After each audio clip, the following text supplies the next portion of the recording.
Snap. Hi, Dean Jenkins with FollowMeTrades.com, and this is the market update for the week coming up of October 25th, 2021. And I'm showing a chart here for Snap, who of course have the app Snapchat.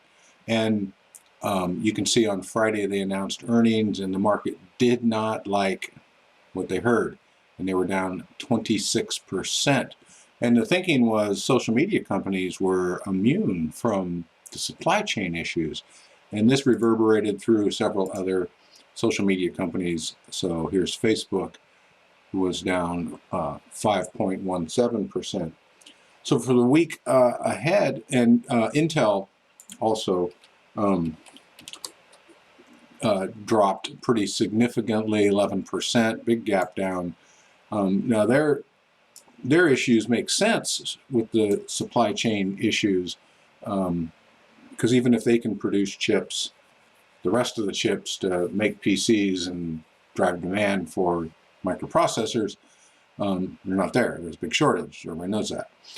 So big gap down on Intel, and then a big surprise for social media companies with the Snap announcement. The S&P 500. Here's the SPY ETF chart.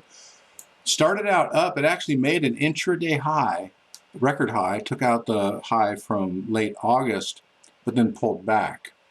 And so right now, in the pre-market session, futures for the Dow, S&P 500, NASDAQ are all a little bit negative, down, implying a down open tomorrow. And it's going to be all about earnings. You know, we've started Q3 earnings season, and we led, as usual, with financials, and they were okay, pretty good, not bad. But now we're getting 30% of the S&P 500 will report this week, and so that's going to determine the market direction for sure. Oil, of course, still up.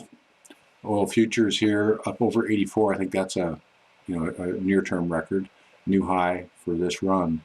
But the index futures are down. And this week we've got a ton of earnings. Like I said, 30% of the S&P 500 this week. And so Monday, Facebook, Restaurant Brands, Kimberly-Clark, Owens, Illinois. Tuesday, big day, Alphabet, Microsoft, Visa, AMD, Twitter. Are they going to be affected by the social media thing that Snapchat was, or is that a sector thing, or is that a company thing? We'll find out. 3M, GE, Robinhood, Eli Lilly, JetBlue, just huge.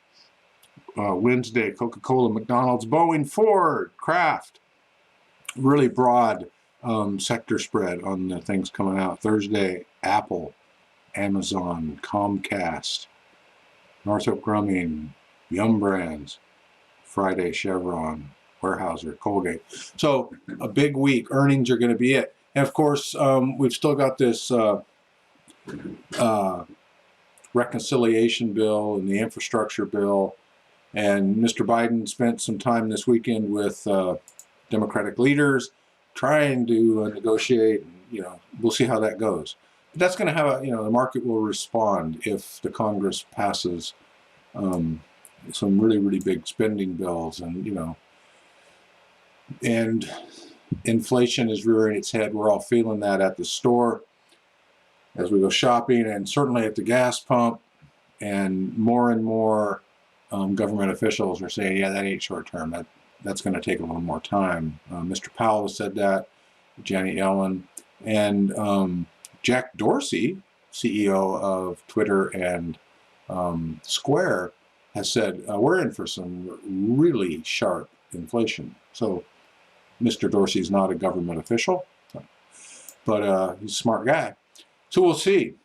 In this environment, the strategy, probably shorter term trades, day trading can be good. You get some volatility, catch some short term moves, and then look for the big trend. Is the S&P and the overall market going to reverse from here if earnings come in weak?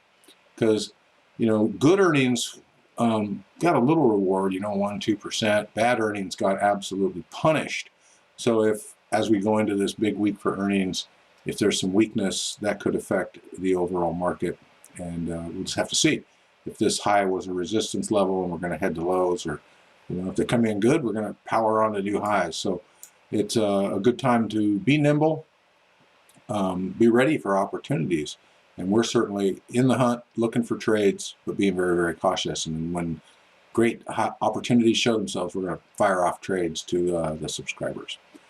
So watch earnings. Like I say, it's not a bad idea to have some cash ready to take advantage of opportunities. As always, we want to use risk control. Never bet the farm, because, well, you could lose the farm. That's not a good thing. All right, be safe. Keep your winners big, losers small, and we'll catch you on the next update. Thanks. Bye.